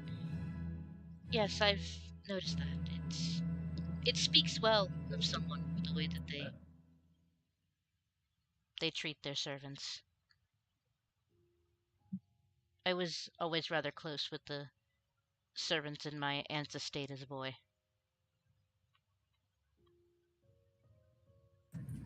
Well, I mean, they are people after all. It's not as if they're animals, and we aren't the more savage parts of the world where those are enslaved and forced to work for no pay. Audrus kind of wrinkles his nose and says, precisely. But it surprises me how... I'm not quite sure how to help you. Why is my Alexa talking? Shut up. Who's Alexa, Lord? I'm gonna shake you. I completely lost my train of thought because the Amazon just blared out, I'm not sure how to help you.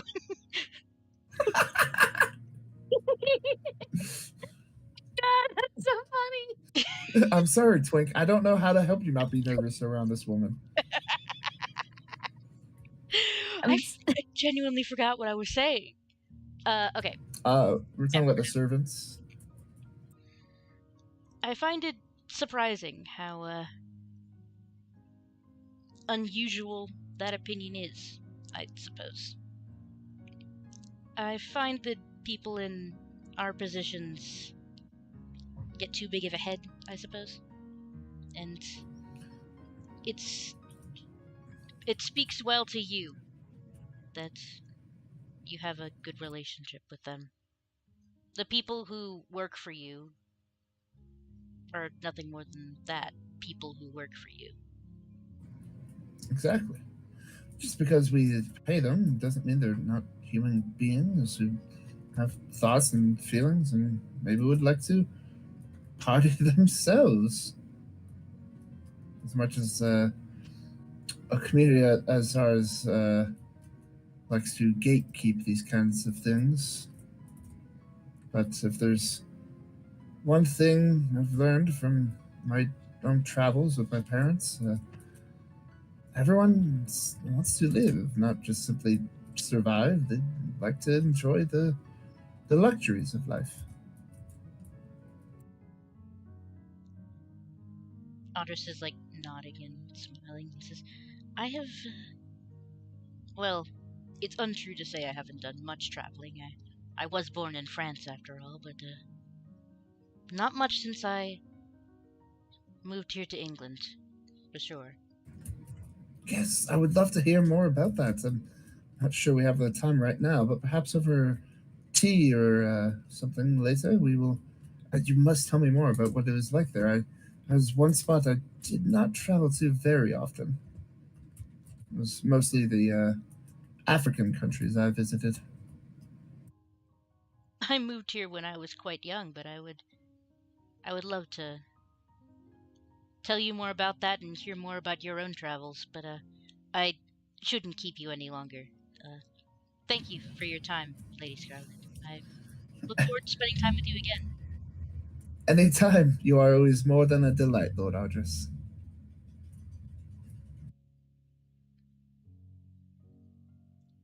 Audris, tries very hard to walk normally away from her and go find Jacob. She's also probably walking away or turning to be like, oh yes, and how are you doing to somebody else? He has to think without really hard doing about it not rudely quick. By not scampering away like a rat. Boy, sure hope no one calls me a wet rat later.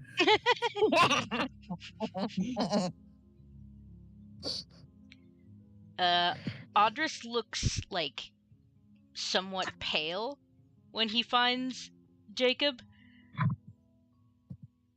And he grabs him by the arm and he says, Jacob, why is talking to girls so hard? Because you're gay.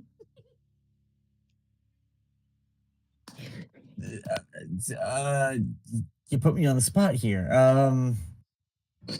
Something societal expectations, something fourth wall break. What fourth wall are you talking about, Jacob? What the fuck are you on about? There are no walls, we're outside. I don't know, because of the rules or whatever, and that's capital T, capital R, the rules. Yeah. Audris kind of nods and I imagine that Jacob was I don't know. Okay, I have an idea. How do you feel about him walking up while Jacob is playing croquet? Would you rather him be doing something else? He can be doing something. It doesn't make I don't think it makes a difference to how the response comes out. It matters to something I'm setting up, whether or not he's standing or sitting, is all. Yeah, he can be playing fucking croquet or whatever. Okay. Football. Audris is noticeably pale while he's standing next to Jacob, and he says, I'm unsure whether the dizziness I'm feeling is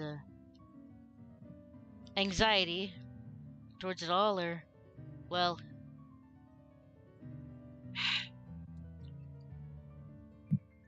new complications of my condition.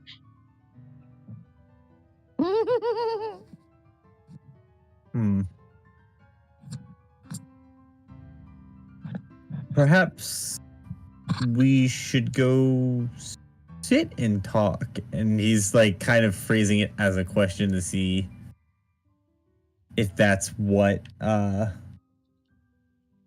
Audris is kind of getting at, for lack of a better term. Yes, that would be nice, I think. So the two of them kind of walk further away from the party to sit down, and Audris kind of plops down in a chair and lays his head back against the back of it, and Jacob can see that it appears he's having difficulty catching his breath.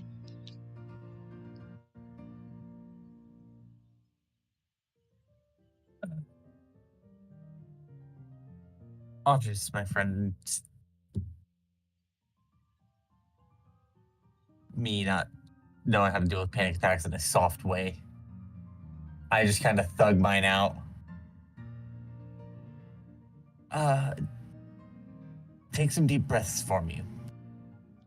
This isn't... Lord above, this isn't what you think it is. Audris, leans very close to Jacob and says, I've done something today that I am unused to, and am handling it poorly, it seems. I have recently been forced to... Audris looks very embarrassed. He puts his face in his hands and says, I am wearing a stay, and it is too tight. I'm becoming lightheaded. Is that just a binder? What the fuck's a stay? I don't know either. It's like a... You would think of it as like a corset. Oh, It's okay. it's the male version of a corset. Oh, A girdle. It's a girdle. yeah, I've heard girdle before. Say was the precursor to a girdle. It would be like the equivalent of wearing a bra, essentially. Well, to start this off, with the proximity of Audris, a faint heat rises to Jacob's cheeks. At the just the proximity of the two, and he goes, well, we could always leave. I know that seems very not proper-like, but if you aren't feeling well, we could always just use that.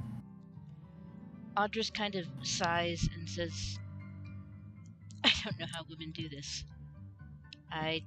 But this is my life now, I suppose, and I must get used to it. Oh, what? Because he's been presented, now he has to wear grown-up clothing? You can interpret that however you want. That is an interpretation, yes. Everyone but Steph and Eve know what I'm talking about right now, because for various reasons, although very few characters in the game understand what I'm talking about, they're played by enough people. One of us found out without even meaning to. Yeah, Steph is Civ is just good at reading me. But You say that as if no more. You'll give it away. No more. But Audris kind of runs a hand down his face and says, "This is something I need to get used to, but perhaps I should have spoken to my mother more about it instead of taking matters into my own hands. That was probably unwise." We cannot learn without a few mistakes, my friend. Suppose this is why women faint all the time. Yes? Jacob chuckles. Yes, that must be it. Would you mind if we stayed here for a while? Not at all. Would you like for me to bring you... Oh, sorry. Would you like for me to bring you a drink or something, my friend? That would be lovely. I shall return with refreshments. So we end with the two of them sipping punch before it ends up in Sorrel's ass. Huddled maybe a little bit too close together on the edge of the party. But yeah, I just wanted to make Steph crazy by revealing information she wouldn't understand. Audris Transarch. Maybe. Is it? I don't know things. I just play characters. Yeah, that was that was the thing I wanted to do. So if you wanted to do a wrap up to the, if no one else had anything specific that they wanted to do, we can do a wrap up to the party. Sure. Yeah. So when's the wedding for Magnus and Sorrel? What did Magnus wait? What did Magnus do after that? I don't think we established that. Did he go back to Morgan, or did he just like, that was great, wanders off to dance with someone else? Like a lost puppy. I think when Sorrel was walking away, Magnus just looked at them while they were leaving, and he like pulls out a handkerchief and daps his forehead, and he's like, "Woof." Oh, I'm some servants also probably brought Magnus towels as well. Oh, good. Well, whatever he's doing, like however he's drying himself, he says to the person nearest to him, "Well, I dare say that they liked me." And he just wanders away. I don't know, get a drink or whatever. He's like, I'm gonna go get drunk. The best decision of my life was giving that role to Eve. Specifically tailoring it just so Eve could play. Yeah. This is why you need to play in more tabletops, Eve. Hell yeah, maybe. I just love that he's like, I had it. Oh yeah, he likes me. My plans to humiliate you were thwarted, and instead I'm your fucking hero. Hell yeah. Magnus was just like, I have successfully seduced that man. His pants will soon be mine. He will be whipping me before long. Magnus BDSM arc when? Fuck yeah. It's not Coke. Oh no. Did you say you spit out Coke? No, it went up my nose and out. Oh, I'm so sorry. Oh man, I haven't seen that happen to anyone in years. Amazing. Oh god. Well, you still haven't seen it happen, Steph. It was orange juice. It was awful. Or heard it. Oh no, Sue, I'm sorry. What'd you say it was orange juice? I thought you said it was Coke. No. The last time it happened was orange juice, and that was awful. Oh yeah, no, that would be way worse than Coke. Yeah. I just had a salt kernel fucking go up my nose last night, and that hurt. You have to mute yourself. That was wacky. It was like a sea salt kernel too. Oh god, it was big. Oh, it was chunky. Yeah, Oh, the Avalanche are winning. Oh fuck yeah, it's today, isn't it? But if there was nothing else anyone wanted to do with this, I guess the party starts to wind down shortly after the conversation that the girls have. Abigail leads Anna back into the party, and they probably sit down. Abigail brings her some of the refreshments so that they can sort of chill and enjoy the rest of the party more like. Yeah, for like this later bit of the party, Scarlett is probably just like chilling with them. Like she's gone around and made sure everyone's been good, made introductions, so now she's enjoying it.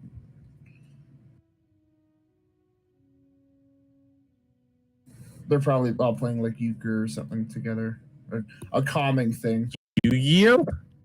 Euchre. Yu-Gi-Oh? No. Yu-Gi-Oh? They're playing Pokemon. I'm using Exodia. That's my Pokemon. Okay. Part of the cards. Part of the cards.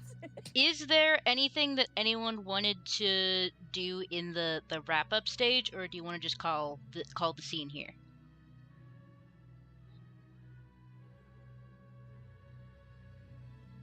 I'm good personally. I was gonna say I've got nothing to add.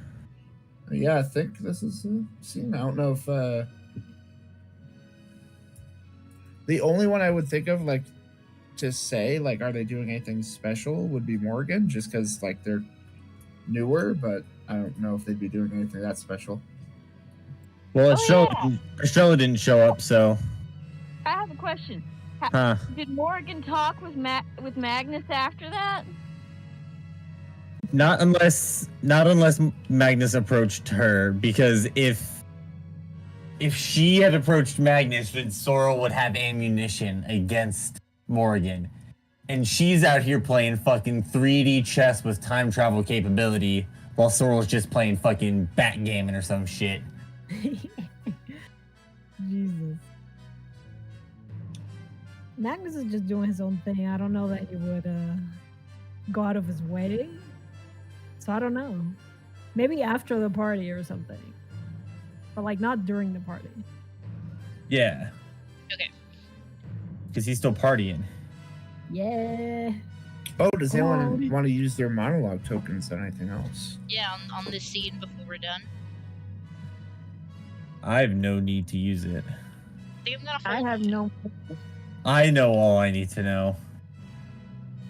Okay, evil grin. Okay. I guess we will call this novel chapter complete and move on to... My hope is that we can finish Reputation and the rumor phase, so that next time we can open with the Epistolary, because I love when we get to open with the Epistolary. Yay. Oh no. My reputation. Reputation To be fair. phase! Alright, so Estrella wasn't there, so I don't know if that does anything to her reputation. Yeah, so we can skip you. The reputation phase again. So Sorrel, do we feel that anything would have changed in the way that the society views Sorrel? What we currently have is logical, familial, and cold. We might be able to take off cold, like if he just did this like crazy dance thing with the stranger. So generally, the way that reputation tags work is they don't go away unless they are spent. What do you mean spent? Like if Civ were to use their reputation tag to do something. The way that the reputation tags work is like Civ could use their reputation tag as cold as leverage to make someone do what they want. Like in a scenario where they're like, I am known to be this. A good example with cold would be Sorrel is known to be a cold person, therefore they can use that as an intimidation to make a character do what they want. Right, but then how do you get rid of it? By doing that, the tag goes away. Oh, that's it's weird. Like it's like a token. Yes. Okay, so okay. So generally, unless we feel like we've genuinely given someone a tag that does not make sense at all for them anymore, we really shouldn't be taking them away. Okay. Unless we feel like we've genuinely made a mistake. Tag then. I feel like he definitely would have gotten some kind of reputation from like, oh, he just had like fun with the out of town Norwegian, and when they fell, he took most of the punch. Would that be under chivalrous? Do you want to know what's awesome? If we give Sorrel the tag chivalrous, you will get to choose a positive reputation condition. Oh? Ooh, that'll be the first one. Yeah. I don't know how to spell chivalrous. Can someone Google please does? Me. Can someone I cheated on my Google grade it? 5 spelling test. Can someone please Google it and spell it for me? C-H-I. You've already got it. C-H-I-V. L-R-O-U-S. A-L. V-A. V-A. L-R-O-U-S. There's an A in there. I got the A. I got the A. Did I get Yeah. the A? Yeah, I thought Dusty said the A. Chivalrous. Okay. So you now get to choose a positive reputation condition. Please refer to your class sheet for the ones you have to choose from, Civ. Do you know what I mean when I say class sheet? I need to find it. It's not. I don't have it pulled up like I thought. It's in the Good Society.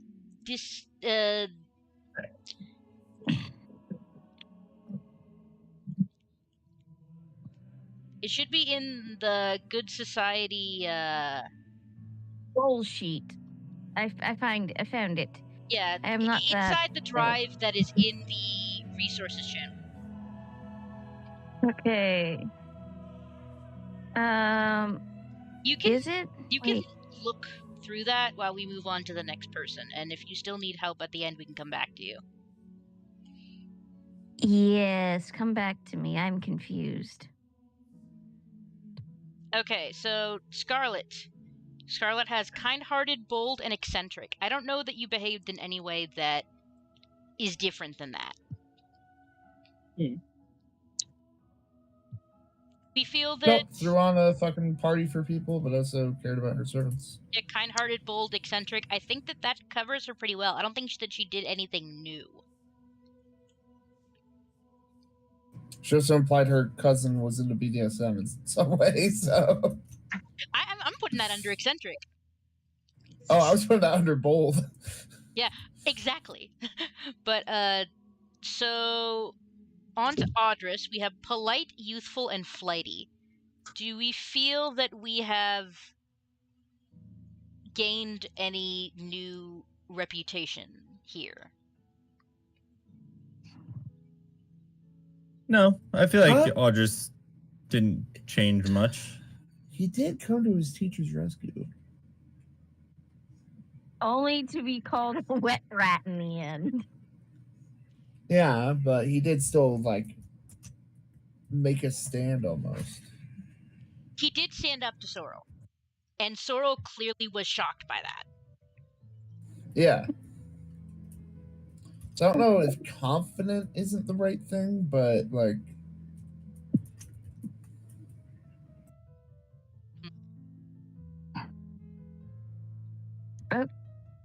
Where the fuck am I supposed to find this? Hold on. I will find the thing you need for you soon. Defensive? Supportive? Supportive, maybe? Champion? You think? Words are hard. Yeah, I literally just Googled what's a word for standing up for your friends. Neveling?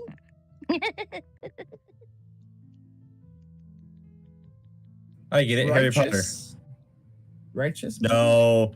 Righteous is like too strong a connotation.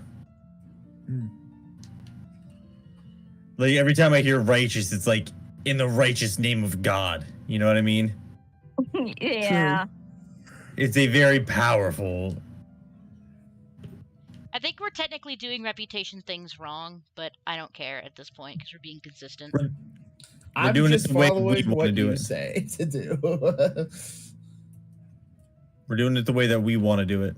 Because apparently you should only gain them when you act according with your background, but that doesn't make any sense to me, so I think we should do it more based on how people actually view you. Okay, Civ, are you looking at the character roll sheets? I see the hedonist. I'm trying to get down to the careerist. Am I the careerist? Yes. Okay. Okay. Do you see at the bottom under reputation where it lists a bunch of things?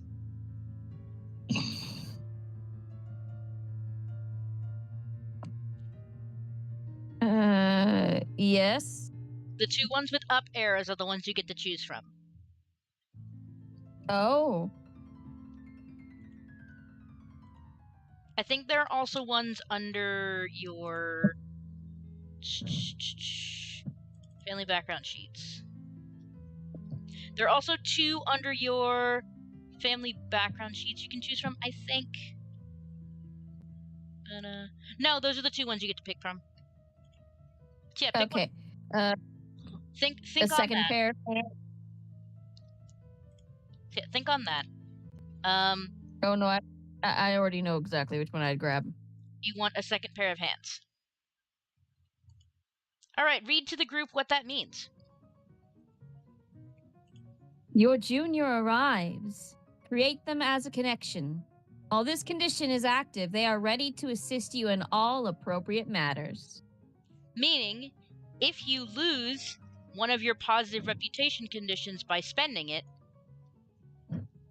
they will go away.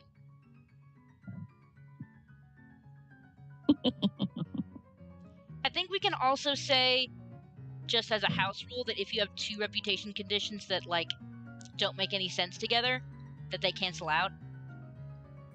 Yeah, that makes sense. Like, you can't be friendly and mean. Yeah.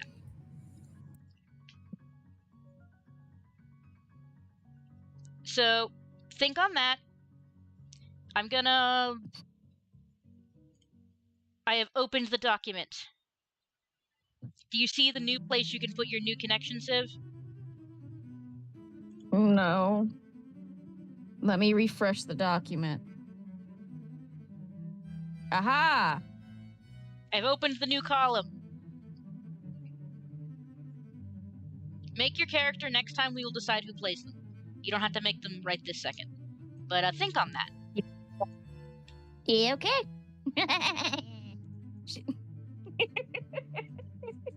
So... was like, soon, but okay. What word are we thinking of for Audrus?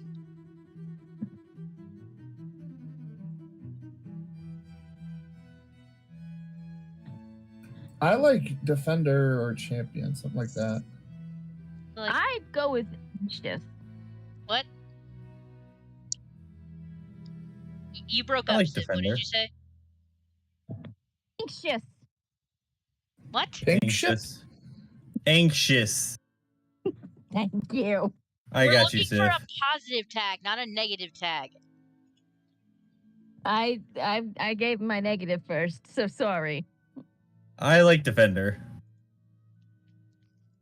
Which means I also get to activate a positive condition. Let's look at my sheet.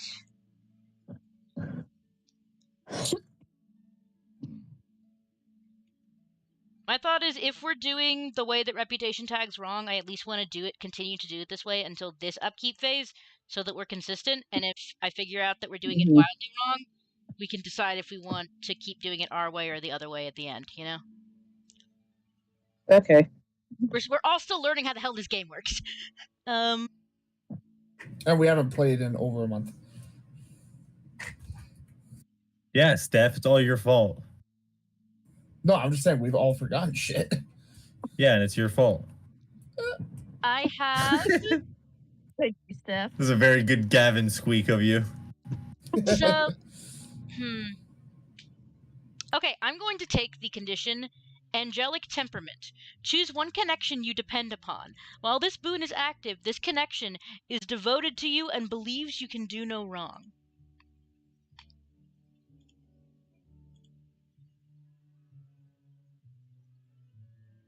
And I am going to pick... Well, I suppose my options are Jacob, Carolyn, and Estrella. And obviously Carolyn doesn't make any sense. No. So really my options are Jacob or Estrella. I think I'm gonna pick Estrella. Oh. So until you got the thumbs up for me. So until I do something to make it clear to her that I am not this case, Estrella will automatically assume that all of my actions are done in good faith. That I can do no wrong. My son would never do anything wrong.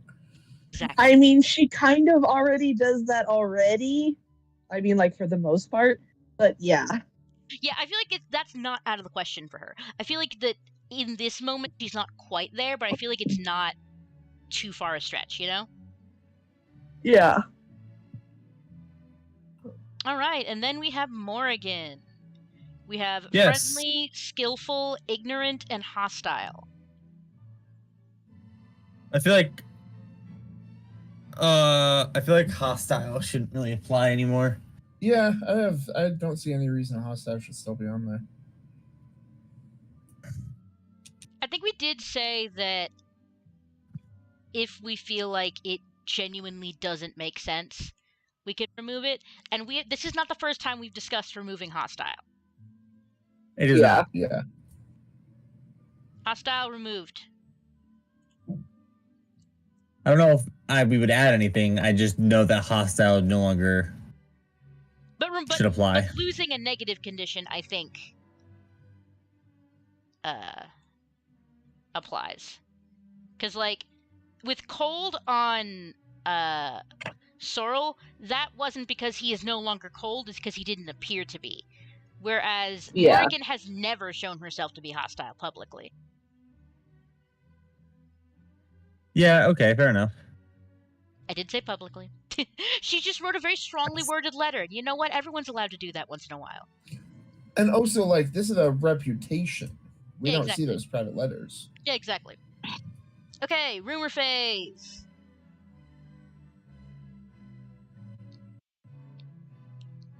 If everyone could divert their gaze to the rumor tab. The rumors and scandals. Okay.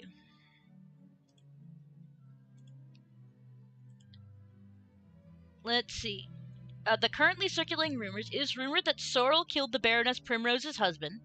It is rumored that an affair took place between the Stockton and Pedouin marriages. Wait, no. So those two have been spread. Audrey has a medical condition he is hiding from the court. Morgan attacked the Tsar and mortally wounded him. Scarlet moved to town for not-so-innocent reasons unrelated to her cousin. The Baroness Stockton has wronged Sorrel. Audrey has begun courting Baron Jasper. Lady Scarlet has eyes for someone. Estrella and Morgan are courting. Morgan does not take to English customs. The following are fading rumors. Audrey has a medical condition he is hiding from the court, and Scarlet moved to town for not-so-innocent reasons. If those two are not spread this round, they will no longer be in circulation. Any rumors not spread during this round will begin to fade. I would think each player gets to either write a new rumor or spread a new rumor.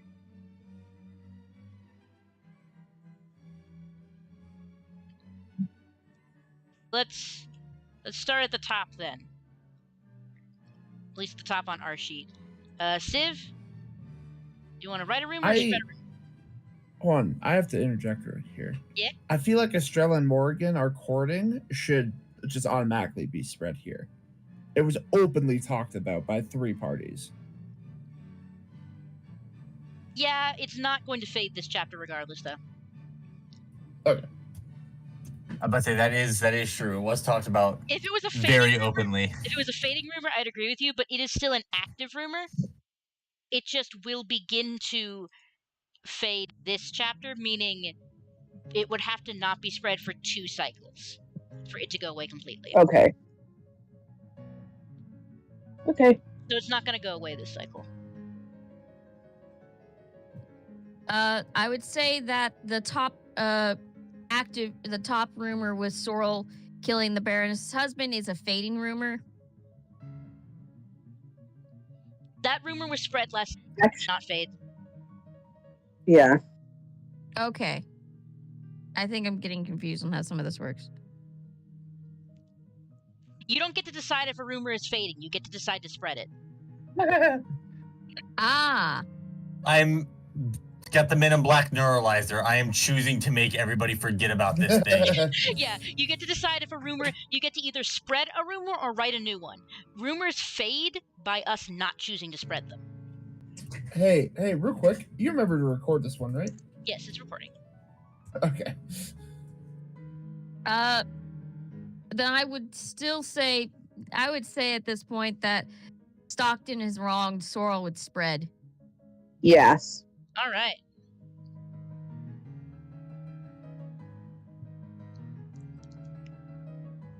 And then next up in the order is Key. You weren't in this chapter, but you still get to spread or write a rumor. Yeah.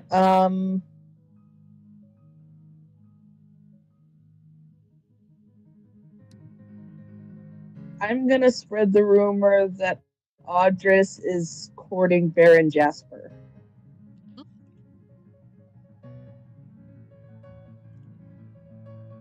Okay. Next, it is my turn, and I think I'm going to spread Audris has a terrible medical condition he is hiding from the court, so that rumor is no longer fading.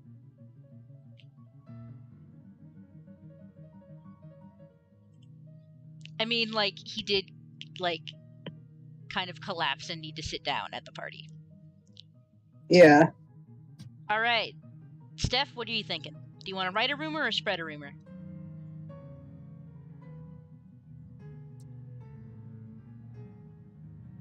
Are you looking at the page, or do you need me to, like, screenshot it?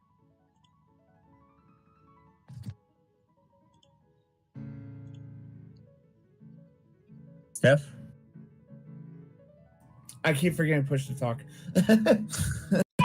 I'm looking, because you just took the one I was gonna spread.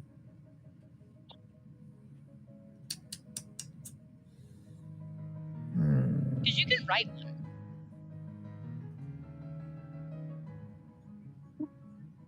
Is there a rumor you'd like to come up with?